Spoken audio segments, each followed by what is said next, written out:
കുടുംബശ്രീ ഹൗസിന്റെ അടുത്ത മത്സരത്തിലേക്ക് എല്ലാവർക്കും സ്വാഗതം. പ്രസിഡന്റിനും സ്വാഗതം. ഓ, തങ്കന് പ്രത്യേക സ്വാഗതം. താങ്ക്സ്. ഓരോരുത്തരും അവർക്ക് ഇഷ്ടമുള്ള കലാപരിപാടികൾ അവതരിപ്പിക്കുന്നതാണ് ഇപ്പോഴുള്ള ഗെയിം. നമുക്കത് അറിയാല്ല, പിന്നെ പ്രസിഡന്റ് ആരെടുത്ത് പറയണേ? ആരും ചിരിക്കണ്ട, ഞാൻ ഒരു ഫോർമാലിറ്റിക്ക് പറഞ്ഞേ ഉള്ളൂ. ഈ മത്സരത്തിലെ വിധികർത്താക്കൾ പ്രസിഡന്റും സെക്രട്ടറിയുമാണോ? അതെന്തൊരു കളി, എങ്കിൽ ഞാൻ മത്സരിക്കൂല. ഞാൻ ആരും പേടിക്കണ്ട, നമ്മളല്ല. ജഡ്ജസ് ആയിട്ട് വേറെ രണ്ടുപേരെ കൊണ്ടുവന്നിട്ടുണ്ട്. ഇവരാണ് ജഡ്ജസ്, ജെയിംസും എമ്മയും. എന്തൊരു എമ്മയാ? മിസ്റ്റർ തങ്കൻ വാക്കുകൾ സൂക്ഷിച്ച് സംസാരിക്കണം.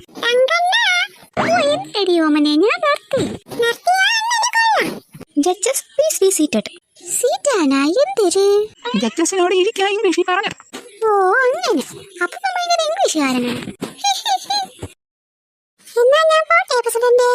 എവിടെയെങ്കിലും പോടെ. അത് നിന്നെ ആര് ക്ഷണിച്ച്? നീ പോ എവിടെയെങ്കിലും. പ്രസിഡന്റ്, ഈ തങ്കനെ ഇന്ന് തന്നെ പുറത്താക്കണം. ഓഹോ, നീ ആരെന്നെ പുറത്താക്കാൻ? എന്തൊരു തങ്ക, നിനക്ക് മാത്രത്തെ അഹങ്കാരം. ഇനി അരമ്പുണ്ടാക്കിയ തങ്കനും ഓമനയും മത്സരത്തിൽ നിന്ന് പുറത്ത്. നീ എന്തിനു കേൾക്കണേ? നമുക്ക് പോവാന്ന്.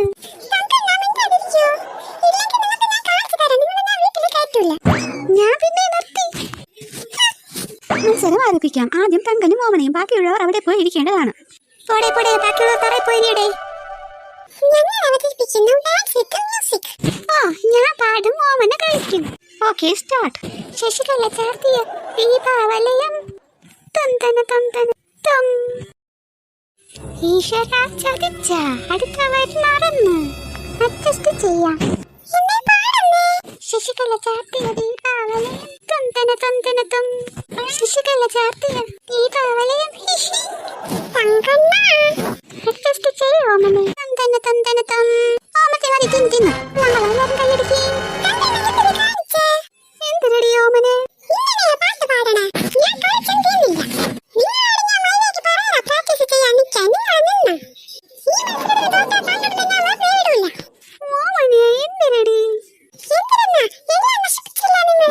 നിങ്ങൾ സമാധാനപ്പെടി, നിങ്ങൾക്ക് പറ്റിയ മാർക്ക് തന്നെ തരും. കേട്ടാ കേട്ടാ, നമ്മൾ ജയിച്ചോടി ഓമനെ. അപ്പോ പാട്ട് മറക്കാൻ കണ്ട സമയം. ചതിക്കല്ലേ ജഡ്ജസേ? എമ്മ മോളെ, ഞാൻ നേരത്തെ പറഞ്ഞത് വെറുതെയാണ്. അങ്ങനെ ചതിക്കൊന്നുമില്ല. എന്താ ദൈവത്തിനറിയാം. ശരി, ഇനി തങ്കം പോയിരിക്കൂ.